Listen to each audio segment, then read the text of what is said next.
Quão grande amor nos tem concedido o Pai, que fôssemos chamados filhos de Deus. Eu e você temos que responder para nós mesmos: que farei de Jesus? Chamado o livro de Testemunhos, volume 9, página 189, diz assim: se nos humilhássemos perante o Senhor e fôssemos bondosos, o mexeriqueiro descobre o segredo. Deus dá e Deus cobra, mas Deus não cobra nada que Ele não deu antes.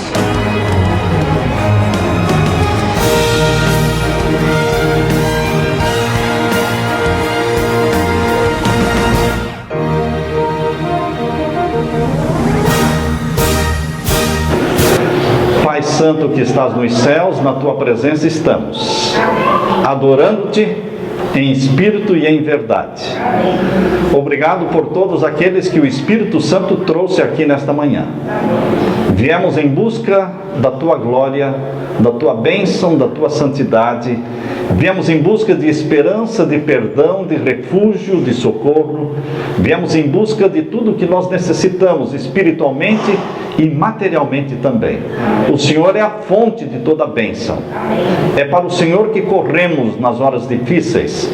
É no Teu ombro que choramos. É a Tua mão que nos consola. É a Tua mão que enxuga as nossas lágrimas. Portanto, Pai, em nome de Jesus, envia o Espírito Santo neste momento sobre nós e que fale o Espírito Santo ao nosso coração, que conforte o Espírito Santo o coração dos tristes, dos abatidos, dos desconsolados, que o Senhor nos levante, nos dando ânimo para perseverarmos nesta caminhada rumo ao céu, até Jesus voltar. Amém. Ouve a nossa oração, dá-nos luz celestial para entendermos a Tua palavra, em nome de Jesus. Amém, Senhor. Amém. Santidade ao Senhor. Esse é o título da mensagem. Não é um tema muito popular, porque afinal de contas ninguém está procurando santidade. As pessoas procuram dinheiro, procuram fama, procuram popularidade, procuram acúmulo de riquezas, procuram títulos, bacharelados, procuram esposa, procuram namoradas, enfim, há tantas buscas que pouquíssimos estão preocupados em buscar santidade. Mas sabe, meu querido, que a coisa mais importante nesta terra é a santidade, porque ninguém irá para o céu sem ser santo. Deus disse: sede santos porque eu sou santo. Jesus está falando. Deus pede de você e de mim santidade. E as pessoas dizem: pastor, mas eu também não sou um santinho. Você não é um santinho, mas deveria ser um santo. Um santo homem de Deus, uma santa mulher de Deus.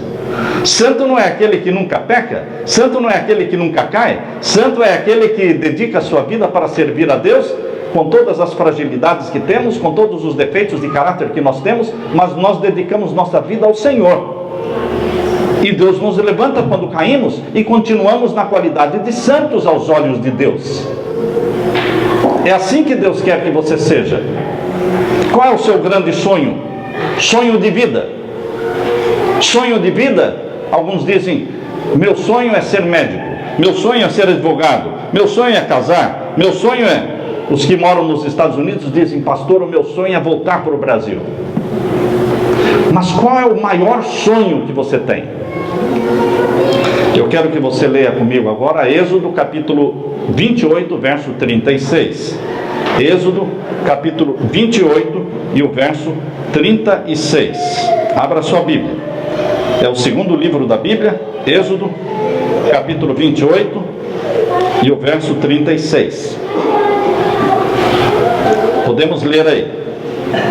Também farás uma lâmina de ouro puro, e nela gravarás a maneira de gravuras de selos. E o que deveria ser gravado? Santidade ao Senhor. Aqui em cima, na testa do sacerdote, do sumo sacerdote, estava escrito: santidade ao Senhor. Os filhos de Deus que vivem nesta terra deveriam ter gravado aqui na testa esta frase: santidade ao Senhor. Estamos indo para o céu. Destino a Nova Jerusalém. Estamos de passagem por aqui. E quem está de passagem não cria raízes aqui. Quem está de passagem não tem muita bagagem para levar. Se você começa a acumular tanta coisa, fica difícil a sua viagem rumo ao céu. Esta é a vontade de Deus, a santificação. 1 Tessalonicenses, abra sua Bíblia. Primeira carta de Paulo aos Tessalonicenses, capítulo 4 e o verso 3. Veja qual é a vontade de Deus para os seus filhos. Primeira carta de Paulo aos Tessalonicenses, capítulo 4 e o verso 3. Aqui nós lemos: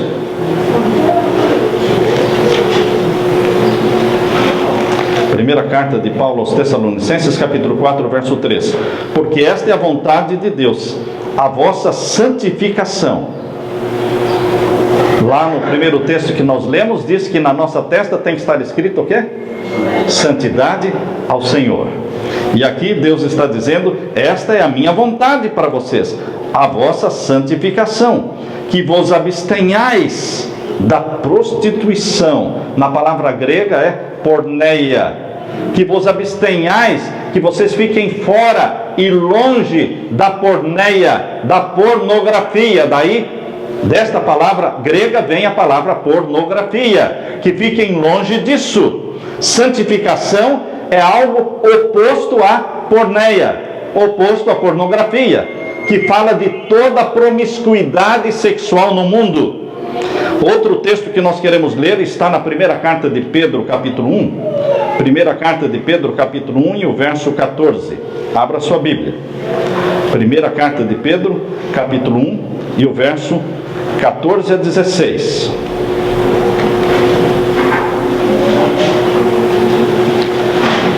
Aqui nós lemos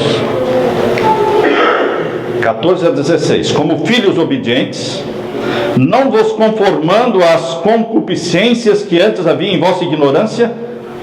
Na linguagem de hoje, a tradução diz assim: sejam obedientes a Deus e não deixem que a vida de vocês seja dominada por aqueles desejos que vocês tinham quando ainda eram ignorantes.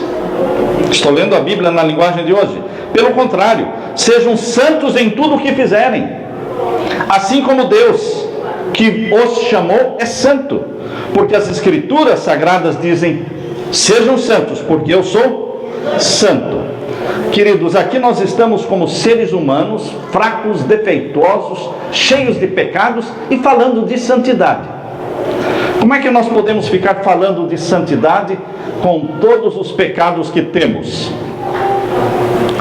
Você deve falar daquilo que você deseja se tornar. Como é que é, pastor? Você deve falar e falar e falar daquilo que você sonha em se tornar. Porque isso faz sentido. Quando Deus nos criou, Ele nos fez com dois ouvidos bem próximos da boca. E esses dois ouvidos bem próximos da boca ouvem tudo o que a boca fala, coisas boas e coisas ruins. Os nossos ouvidos captam, assimilam tudo o que a boca fala. Por isso nós deveremos ter o maior cuidado com o que a boca fala, porque os nossos ouvidos ouvem e jogam para o nosso cérebro. Vocês já ouviram pessoas dizendo assim: ah, o fulano de tal fica me falando, não para de falar no meu ouvido, ele está querendo fazer a minha cabeça. Porque quando alguém fica falando no nosso ouvido, está tentando fazer a nossa cabeça. Mas quem mais faz a nossa cabeça somos nós mesmos. Porque quem mais fala é a nossa boca. Quando a nossa boca fica falando e repetindo coisas, nós estamos fazendo a nossa cabeça. E a sua cabeça está sendo feita com o quê? Qual é o conteúdo das palavras que saem da sua boca? Qual é o conteúdo? Quando a boca fala constantemente do mal, nossa cabeça está sendo feita para o mal. Quando a nossa boca fala constantemente dos complexos de inferioridade, porque eu não presto mesmo, porque eu não sirvo para nada, porque ninguém gosta de mim, porque eu sou feia mesmo, porque eu não tenho talento mesmo, porque eu sou burro mesmo, você vai ficando cada vez mais burro, cada vez mais feio, cada vez mais indesejado, cada vez mais não apreciado, porque você está fazendo a sua cabeça. E você pode dizer, não, eu estou falando isso, mas eu não acredito que eu seja assim. Não, a sua mente capta as palavras da sua boca e a mente começa a acreditar no que a boca está falando. Você já ouviu dizer de pessoas que contam mentiras? Contam mentiras 2, 3, 4, 10 vezes, 100 vezes contando uma mentira, e de repente estas pessoas começam a acreditar na mentira delas. E você ouve estas pessoas dizendo e você fica se perguntando, que ele está contando essa mentira já 50 vezes? Será que ele acredita mesmo nisso? Ele acredita sim, irmãos. Ele acredita na mentira que ele mesmo inventou e a mente dele começou a aceitá-la como sendo verdade. Continua sendo mentira, mas a mente aceita como sendo verdade. Vamos ler Romanos capítulo 10. Abra sua Bíblia. Em Romanos capítulo 10 e os versos 9 e 10. Romanos capítulo 10 e os versos 9 e 10. Vejam só o poder que existe na palavra. Há poder em suas palavras. Este é um livro que eu aconselho que você leia. Se você quer ler um bom livro, leia este livro. Há poder em suas palavras. Esse é o título. O autor é Don Gosset. O autor do livro é Don Gosset. Esse livro é um livro para ser lido e distribuído. Ali diz, há poder em suas palavras porque elas são como dinamites. As palavras são como dinamites, cheias de poder, de energia, e fazem um grande estrago ou fazem um grande bem. Depende do que você está falando. Em Romanos capítulo 10 e os versos 9 e 10 diz assim, vamos ler: a saber, se com a tua boca confessares ao Senhor Jesus. Como é que a gente confessa o nome de Jesus? Com a boca. Você tem que falar que ama Jesus. E quando você começa a falar que ama Jesus, pastor, como é que eu vou falar que eu amo Jesus se eu não amo? Engane a mente. Engane a sua mente. Fale que ama Jesus e a sua mente vai começar o quê? A acreditar que você ama Jesus. Meu Deus, que beleza, que bênção! Deus colocou 2 ouvidos próximos da boca para captar as palavras que saem da nossa boca. Você não precisa sentir aquilo que você está falando. Você tem ódio de uma pessoa, mas você não fala que tem ódio de uma pessoa, porque só vai aumentar o ódio. Você fala que ama aquela pessoa, mas é mentira. Não é mentira. Você está falando aquilo que você deseja fazer. O sonho seu é amar aquela pessoa, mas você não consegue. Mas você começa a falar que ama aquela pessoa, que quer o bem daquela pessoa. Queridos, à medida que você vai falando, a mente vai captando e a mente começa a acreditar que você realmente ama aquela pessoa e você começa a amar. Chega no momento em que o que a boca está falando, a mente aceita como sendo verdade. E aí começam a vir sentimentos de amor. No começo você fala, mas sem os sentimentos do amor. Os sentimentos são de ódio. Mas você fica falando que ama, que quer o bem daquela pessoa, que quer que ela vá para o céu, quer que ela seja salva em Jesus. Mas os sentimentos são de ódio. Mas você insiste em falar o bem, falar coisas edificantes. E com o tempo os sentimentos mudam. Com o tempo você descobre, eu não sinto mais aquele ódio. Agora eu estou sentindo pena daquela pessoa. Eu estou sentindo compaixão. O que aconteceu? O poder das palavras. Se com a tua boca confessares o quê? confessares ao Senhor Jesus, e em teu coração, quando a Bíblia fala coração, está falando do quê? Mente. A palavra coração na Bíblia se refere à mente. Se com a boca confessares ao Senhor Jesus, e em teu coração, ou seja, em tua mente, creres que Deus o ressuscitou dos mortos, serás salvo. Visto que com o coração se crê para a justiça, e com a boca se faz confissão para a salvação. É com a boca que você confessa. Há pessoas que querem ser salvas, mas não falam do céu, não falam de Jesus, não cantam hinos, querem louvar a Deus, mas louvam só com a mente. Não existe isso, louvar com a mente. Você tem que louvar com a boca. Quando você está no meio de uma classe, não é? Fazendo o exame do Enem, não é? Você não pode ficar louvando com a voz alta, vai atrapalhar todo mundo. Então você louva a Deus com a mente ali. Mas quando você está dentro da igreja, quando você está dentro do seu quarto sozinho, você louva com a boca e com a mente. Confessa com a boca. Se você falar constantemente de santificação, você começa a virar santo. As palavras são cheias de poder, não são vazias. Se você começa a falar de Jesus, e fala de Jesus, e fala de Jesus, mas como é que eu vou falar se eu não sinto nada por Jesus? Comece a falar, você decida falar de Jesus, falar do céu, e com o tempo você vai ter sentimentos preciosos em relação a Jesus e em relação ao céu. Fale de Jesus, fale do céu, pense nisso, ore sobre isso. Não importa quão pecaminoso seja o seu coração, pouco a pouco a mente vai se enchendo do céu, se enchendo de Jesus, se enchendo do Espírito Santo, e a santidade de Jesus começa a pegar em você. A santidade de Jesus é pegajosa, ela gruda em você. Não tem como você falar Jesus, Jesus, meu Salvador, Jesus amado, que morreu por mim, eu te amo, mas é mentira, eu não sinto isso. Mas fale, confesse com a boca, porque o diabo não sabe que você sente outra coisa. Vocês sabiam disso? Que o diabo vai ouvir o que a boca está falando, mas não sabe o que a mente está sentindo, porque ele não lê os pensamentos.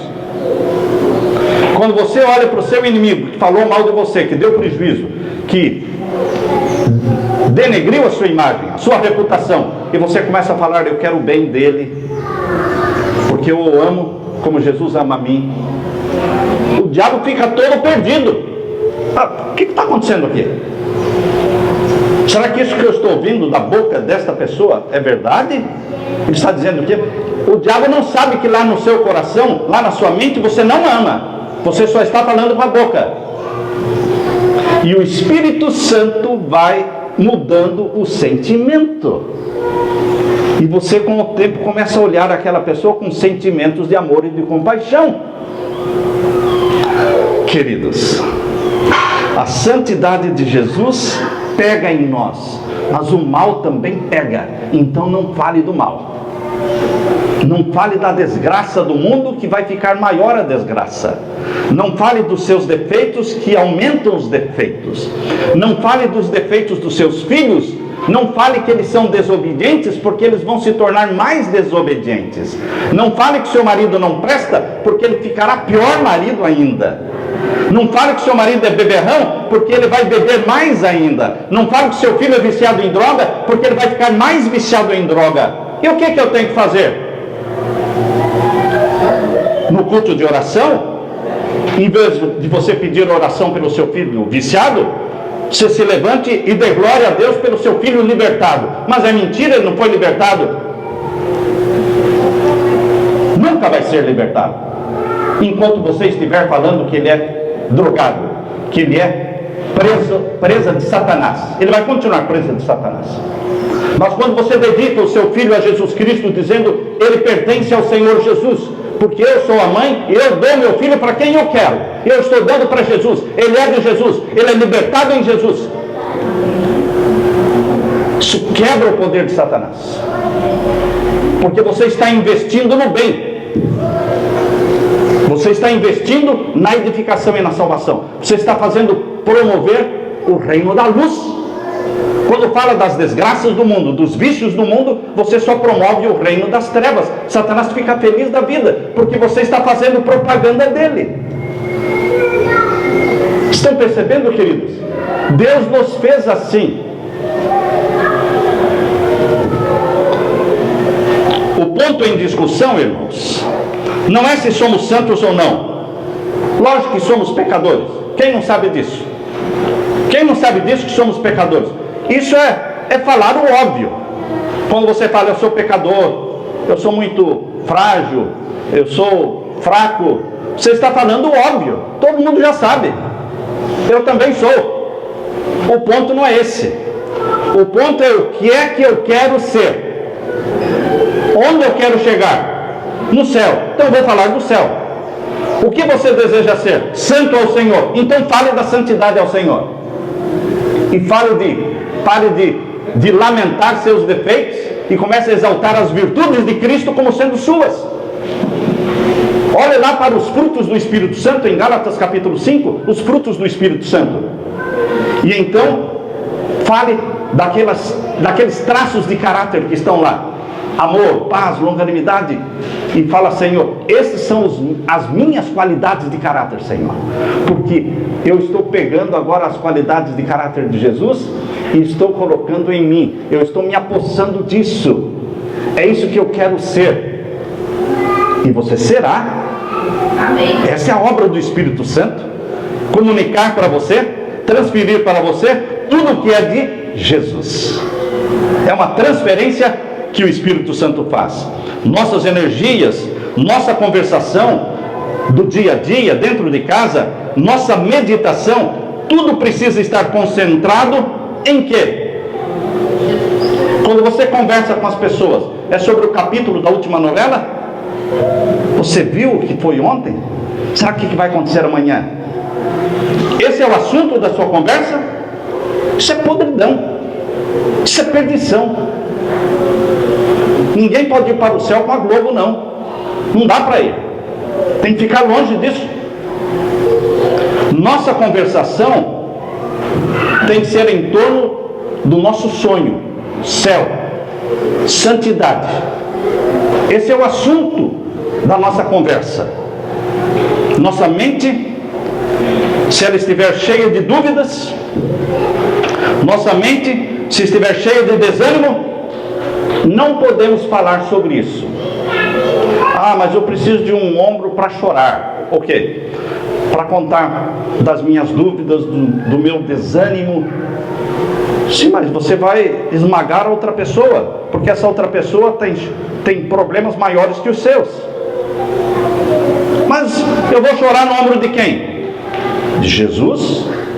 Chora no ombro de Jesus, desabafa para Ele e fala, Senhor, eu vim aqui para colocar nos teus ombros, nas tuas mãos, minha dúvida, minha fragilidade, meus pecados, meus vícios, e agora, antes de me levantar, eu quero que o Senhor me dê o teu poder, a tua santidade. Vamos fazer uma troca. Não é isso que Jesus disse em Mateus 11, 28? Vinde a mim, vós cansados e sobrecarregados, e aprendei de mim, que sou manso e humilde de coração. Você chega arcado com os pecados, com as dúvidas e com os defeitos de caráter, e sai o quê? De cabeça erguida, com a mansidão, com a humildade de Jesus. É isso, meu querido irmão. Buscar a santidade de Jesus. Devemos nos negar a falar e pensar em coisas negativas. Diga, eu me nego a falar dos fracassos. Eu me proponho a falar das vitórias. Eu me nego a falar das desgraças. Eu me nego e forço a minha mente para que se concentre em Jesus, no seu amor, na sua misericórdia, no céu e na Nova Jerusalém. Esse deve ser o foco da nossa mente. No livro Mente, Caráter e Personalidade, são 2 volumes grossos. Eu aconselho você não ler, mas estudar. Estudar é diferente de ler. Eu aconselho você a estudar o livro Mente, Caráter e Personalidade. São 2 volumes. Você vai gastar um tempão até terminar os 2 volumes. Porque ali fala das leis da mente. Como funciona a mente? Foi lá que eu aprendi. sobre essa questão dos dois ouvidos e o poder que existe na palavra que sai da boca. No volume 2, página 674, diz assim: sempre nos é proveitoso, sob quaisquer circunstâncias, cultivar a fé, falar da fé, agir pela fé. E você diz: mas eu não tenho fé. Mas fale como tendo. Isso não é hipocrisia? Não, isso é fé.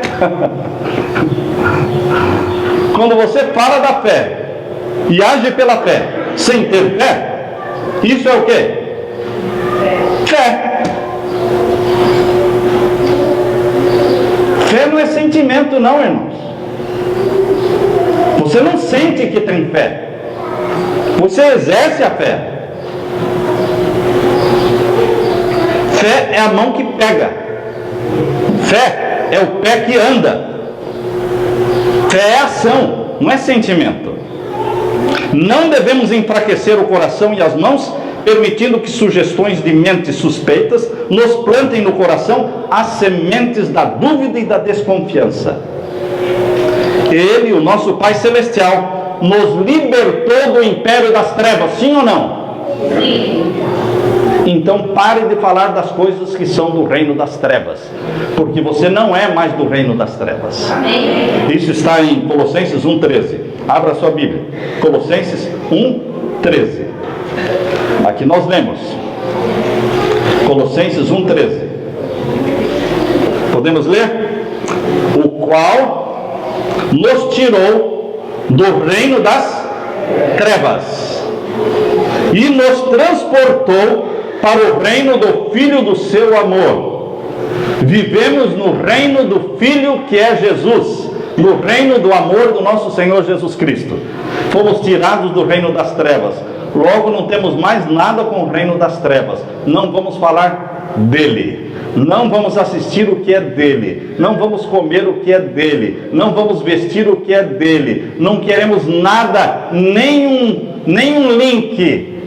Eu não quero nada que me prenda ao reino das trevas, porque eu pertenço ao reino do Filho de Deus, de Jesus, o reino do seu amor. Fomos transportados.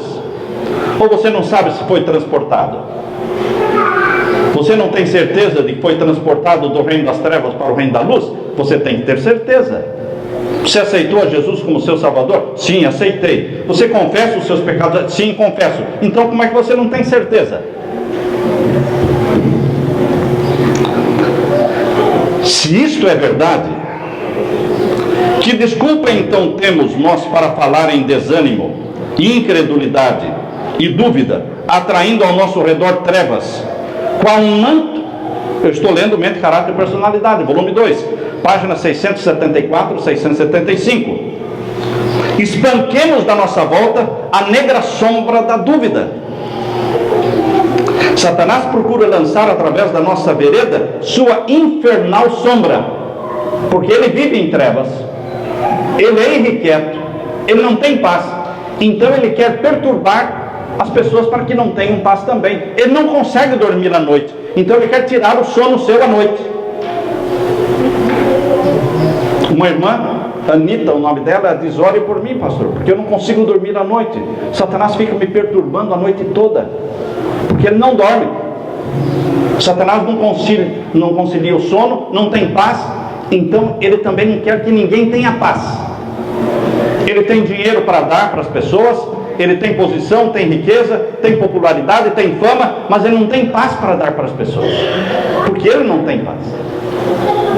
E o que nós precisamos é paz, serenidade.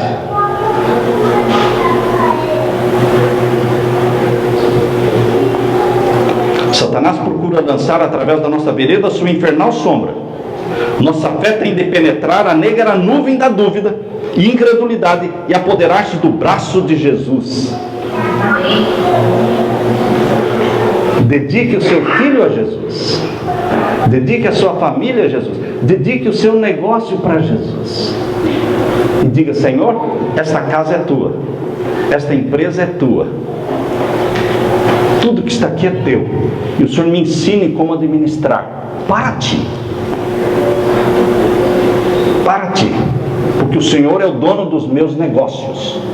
O Senhor, existe um livro que está traduzido em português, e o título do livro é esse: O dono dos meus negócios. O Senhor é o dono dos meus negócios. Esse é o título. Vocês já ouviram falar em Ellen White, esta serva de Deus, que nasceu em 1827 e morreu em 1915. Teve mais de 2.000 sonhos e visões. Escreveu mais de 25 milhões de palavras. 70 anos como uma mensageira do Senhor. Como é que ela tratava as dúvidas? Porque dúvidas todos têm. Quem não tem dúvidas? Quem não tem defeitos? Quem não tem problemas? Como é que ela tratava esse problema? Vejam, ela conta a experiência dela. Quando Satanás lança sua infernal sombra através da minha vereda, do meu caminho, não olho para ela, nem falo dela. Quando Satanás a estava perturbando, chegou um momento em que ela estava sendo sufocada e morrendo, sufocada, que o diabo estava tentando matá-la. O anjo do Senhor disse: aquilo que você estava sentindo foi um esforço, uma tentativa de Satanás em matá-la. E Deus a protegeu. Quando ela recebeu a visão do grande conflito, e ia escrever a visão do grande conflito, Satanás tentou matá-la. Mas, queridos, Deus é soberano. Deus é o dono da vida. Nada pode lhe tocar sem a permissão divina. Nós somos dele. E ela diz: quando Satanás lança sua infernal sombra através do meu caminho, não olho para ela e nem falo dela, glorificando o diabo por falar nele e no seu poder, e o tempo difícil que estou atravessando. Não, eu abro o caminho através das sombras e pela fé me apodero de Jesus Cristo. Amém. Olha só, queridos, é assim que temos que fazer. Mente, Caráter e Personalidade, volume 2, página 675. Eu sei que muitos vão sair correndo daqui e vão querer ler esse livro, né? Porque é de ânimo. Se você não quiser comprar, você não compra, você abaixa da internet, tudo de graça. Os livros do Espírito de Profecia estão lá para serem baixados e lidos. Continua a serva de Deus falando: falemos como tendo fé. Você precisa ter fé para falar de fé? Sim ou não? Não. Você precisa amar a sua esposa para falar que ama? Sim ou não? Não. Amar é uma decisão. Eu não amo, mas eu decido amar. Não é que eu quero amar. Tem pessoas que você não quer amar.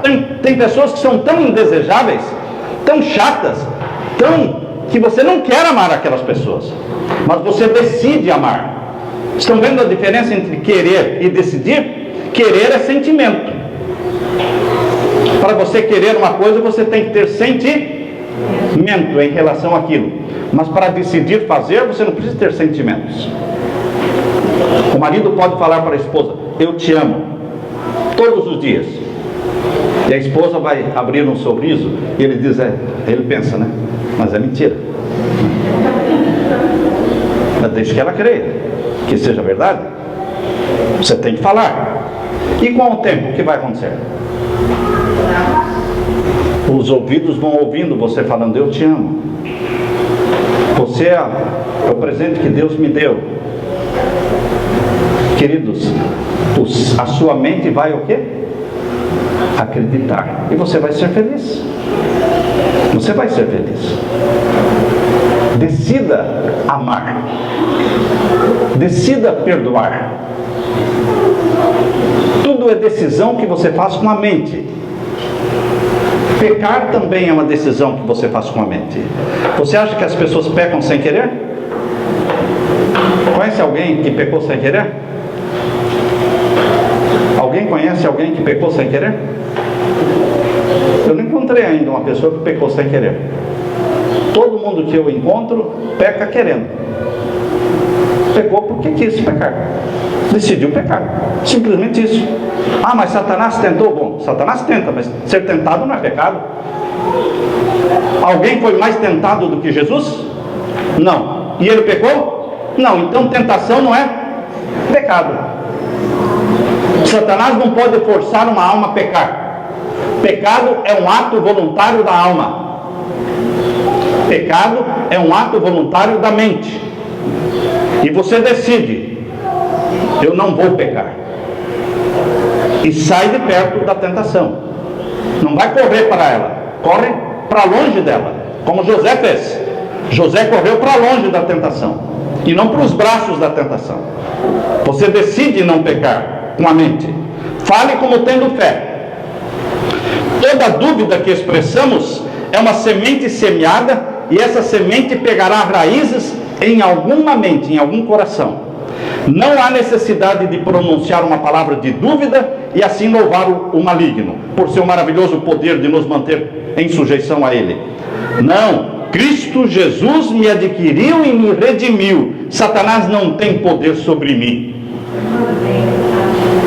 Minha casa é tua, meu esposo é teu, meu filho. Você vai citando os nomes. Dá o nome de cada um e vai dizendo: ele é teu, ela é tua, meu lar é teu, aqui é a tua residência, Jesus.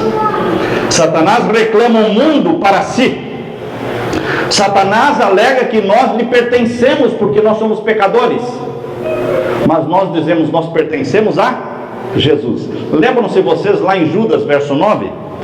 Abra a Bíblia lá em Judas, no verso 9, fala de que quando Jesus veio para ressuscitar Moisés, Moisés tinha morrido, e agora veio Jesus para ressuscitar Moisés. Mas Moisés era um homem pecador como todos nós. E Satanás disse: ele pertence a mim, você não pode ressuscitá-lo, ele é um pecador. Satanás afirma que todos nós somos dele, porque todos nós pecamos. Mas lá em Judas 9, Jesus disse: eu não vou discutir com você, o Senhor te repreenda. Ressuscitou Moisés e levou para o céu. O que Deus faz com as acusações que Satanás faz quando ele nos acusa que somos dele? O que Jesus faz? Jesus não está nem aí com o que o diabo fala.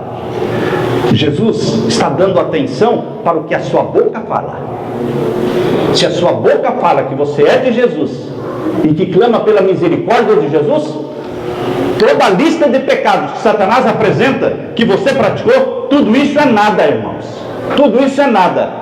Como Martinho Lutero, quando ele estava escrevendo sobre a justificação pela fé, o diabo apareceu para ele e apresentou diante de Martinho Lutero toda a lista de pecados de Martinho Lutero. Porque Martinho Lutero, ele tinha pecados. Mas ele disse: eu fiz sim, eu pratiquei todos esses pecados, mas você se esqueceu de que o sangue de Jesus me purifica de todo o pecado. E jogou-te inteiro no diabo. Jogou-te inteiro. Queridos, o sangue de Jesus nos purifica de todo o pecado. Vamos falar do perdão. Vamos falar da vitória em Jesus Cristo. Fui comprado por preço, e a minha atividade é glorificar a Deus no meu corpo e no meu espírito. Não tenho tempo para falar de incredulidade. É em fé que devemos falar. Devo, pelo exercício, fortalecer a fé, e então minha fé vai crescer à medida que confio nas promessas de Deus. Mente, Caráter e Personalidade, volume 2, página 676. Ó bendito Jesus, bendito Jesus. Eu o amo porque ele é para mim conforto, esperança, pão, água, abrigo, socorro. Para mim Jesus é carro, para mim Jesus é casa, para mim Jesus é tudo. Porque tudo que eu tenho eu recebi dele. Ele me deu. Ele me deu.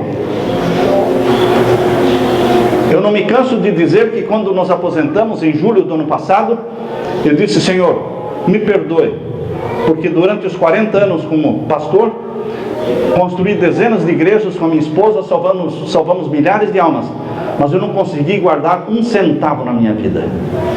Aposentei sem nada, nada. E a aposentadoria do Brasil ainda perdi. Queridos, falei: Senhor, mas o Senhor sabe todas as coisas. Isso foi em julho de 2013. Em julho de 2014, irmãos, nós tínhamos o carro e nós tínhamos a casa. Deus deu. De quem é toda a prata e todo o ouro no mundo? De Deus. Ele dá a quem Ele quer. Ele dá a quem Ele quer. E o quanto Ele quer. Mas Ele dá para quem é filho. E como é que você pode ser filho? Se agarrando a Jesus. Quando você se agarra ao Filho único de Deus, quando você se agarra a Jesus Cristo, você também se torna o quê? Filho. Quando o pai olha para o seu filho amado, Jesus Cristo, e vê que tem um monte de gente agarrada em Jesus, o que o pai vai dizer? Que eu tenho que aceitar todos eles. E Jesus diz assim: é isso aí, pai, é isso aí, ó. Está todo mundo agarrado em mim aqui. O Senhor me aceita, tem que aceitar também toda esta multidão. É isso que Jesus faz. Quando Jesus ressuscitou, lá em Mateus capítulo 27, versos 51 a 53, diz que Jesus não ressuscitou sozinho. Lá diz: muitos corpos de santos ressuscitaram com Ele. E entraram na cidade de Jerusalém e apareceram para muitos. E quando Jesus subiu ao céu, para ver se o Pai tinha gostado do sacrifício, aceito o sacrifício dele na cruz, ele subiu ao céu, mas não subiu sozinho. Ele levou com ele essa multidão com ele. E quando ele entrou na presença do Pai, ele mostrou ao Pai a multidão que veio com ele. E quando o Pai disse: eu aceito o sacrifício que você fez, também aceitou quem? A multidão que estava com Jesus e que está com Jesus no céu. Já existe uma multidão no céu de salvos, glorificados. Amém, irmãos? Amém. Nós estamos esperando a segunda vinda de Jesus, porque a primeira vinda já foi, não é? Já aconteceu, já é passado. Agora estamos esperando a segunda vinda de Jesus, que é futuro ainda. Está muito próxima a segunda vinda de Jesus. E agora Ele não vai levar uma pequena multidão. Agora Ele vai levar uma grande multidão de pessoas que são irmãos dEle, comprados pelo sangue dEle. Eu não posso ficar falando dos meus defeitos, porque eles crescem. Eu não posso ficar falando das minhas dúvidas, porque elas crescem. Eu não posso ficar falando do meu desânimo, porque o desânimo cresce, as dificuldades crescem. Nossa salvação depende de falar de Jesus, do vencedor, aquele que venceu e nos dá a vitória. Amém. Uma só palavra de dúvida. Mente, Caráter e Personalidade, volume 2, página 676. Uma só palavra de dúvida. Quantas? Uma só palavra de dúvida. Uma só palavra de mau pensamento e de falar mal abre espaço para mais da mesma espécie. Você fala de uma coisa que não presta, vem outra junto. Mas quando você fala de coisas boas, vem também outras coisas boas juntas. Machucamos o coração de Jesus pela dúvida. Machucamos o coração de Jesus quando ficamos lamentando, lamuriando, quando Ele nos deu tais provas do seu amor, dando a sua própria vida para nos salvar, a fim de que não perecêssemos, mas tivéssemos vida eterna. Ele nos diz: vinde a mim, vós cansados e sobrecarregados, eu vos aliviarei. Amém. Mateus 11, 28. Não precisamos sentir, mas devemos proceder como? Grave esta frase: proceder como? Suponhamos que você tenha sonho de ser pastor. Presta atenção agora. Você tem sonho, o que você quer? Eu quero ser um pastor. Proceda como? Proceda como? O que um pastor faz? Lê a Bíblia todos os dias. Então comece a ler. Mas não tenho vontade? Não, estou falando de vontade. Estou falando proceder como? Mas é falso. Não importa se é falso. Proceda como um pastor. Leia a Bíblia todos os dias. O que um pastor faz? Se torna vegetariano.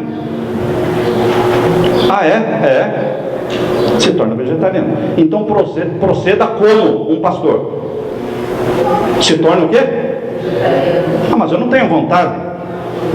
Não estou falando de vontade, estou falando de proceder como. Você tem que definir o que você quer ser, meu irmão. Você quer ser um pastor, então você tem que proceder como? Começa a usar um paletó assim, não é? Uma gravata, vindo para a igreja, de gravatinha e tal. Todo mundo vai olhar, pastorzinho, né? E você, está funcionando.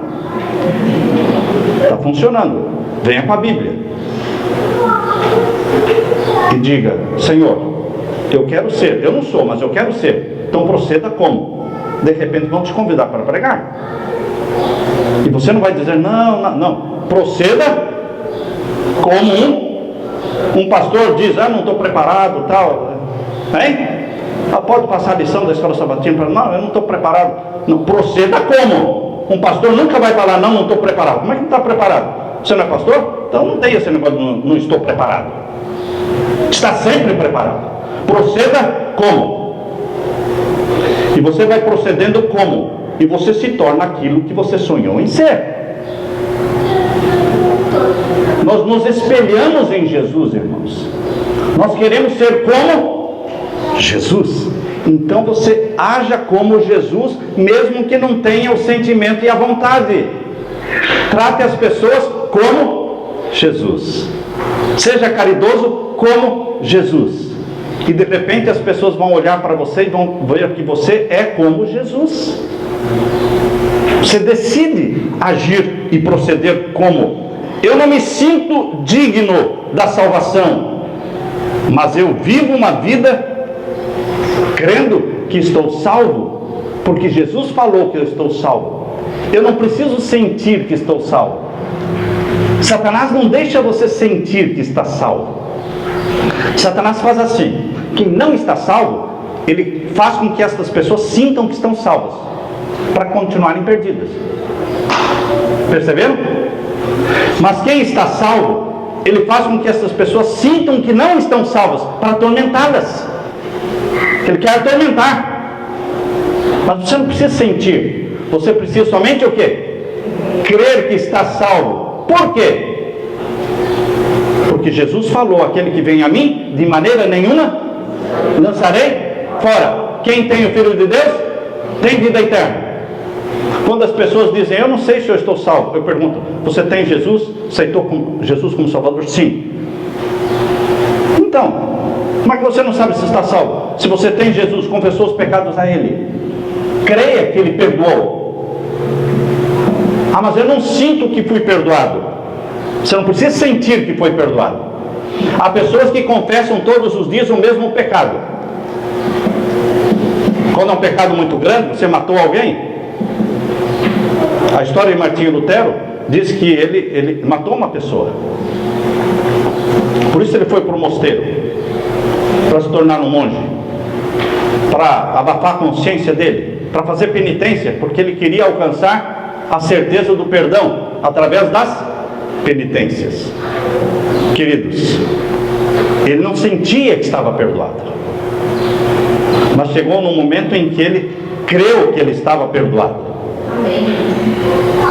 Você não precisa sentir o perdão. Você não precisa sentir a cura, sabia? Eu estou doente, estou cheio de dores ainda, não consigo levantar da cama. Comece a louvar a Deus pela cura. As pessoas vão dizer que você ficou louco, porque você está gemendo de dores na cama e louvando a Deus pela cura que o Senhor me deu. Eu te louvo pela cura que o Senhor me deu. Ele não deu ainda. Mas, queridos, quando você fala daquilo que você quer ser e não daquilo que você é. Jesus, quando olha para você, não vê como você é, vê aquilo que Ele quer que você seja. Quando Ele olhou para a mulher adúltera, Ele não viu uma mulher adúltera, Ele viu uma santa mulher de Deus. E ela se tornou a santa mulher de Deus. Veja nas pessoas aquilo. Veja no seu filho que é viciado em drogas. Veja nele o quê? Um filho de Deus liberto, salvo. E louve a Deus por esse filho liberto e salvo. E o que vai acontecer? Você está comprometendo Deus, e Deus vai ter que fazer aquilo. Você comprometeu Deus. Não nos sentimos santos, mas cremos que estamos santos. Queridos, está na hora de terminar. Romanos capítulo 10, verso 9. Se você confessar com a sua boca que Jesus é Senhor e crer com a mente que Deus ressuscitou a Jesus dentre os mortos, você será salvo. É difícil ou é fácil? Quanto tempo leva para uma pessoa sair do reino das trevas e ir para o reino da luz? Quanto tempo leva para a pessoa sair do estado de perdição e entrar para o estado de salvo em Jesus? Quanto tempo leva?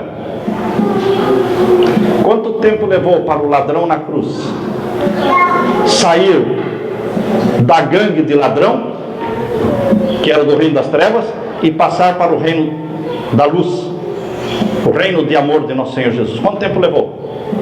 Ele disse assim, ele olhou para Jesus ali do lado da cruz, companheiros de cruz, né? Ele disse: lembra-te de mim quando entrares no teu. Ele acreditou que Jesus era Senhor do céu e da terra.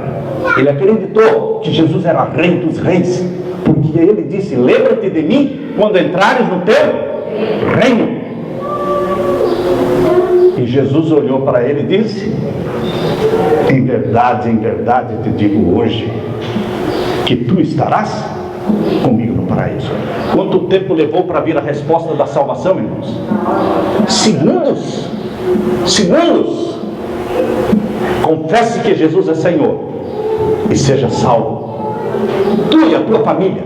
Amém, irmãos? Louvado seja Deus, louvado seja o Senhor. Amém, Senhor.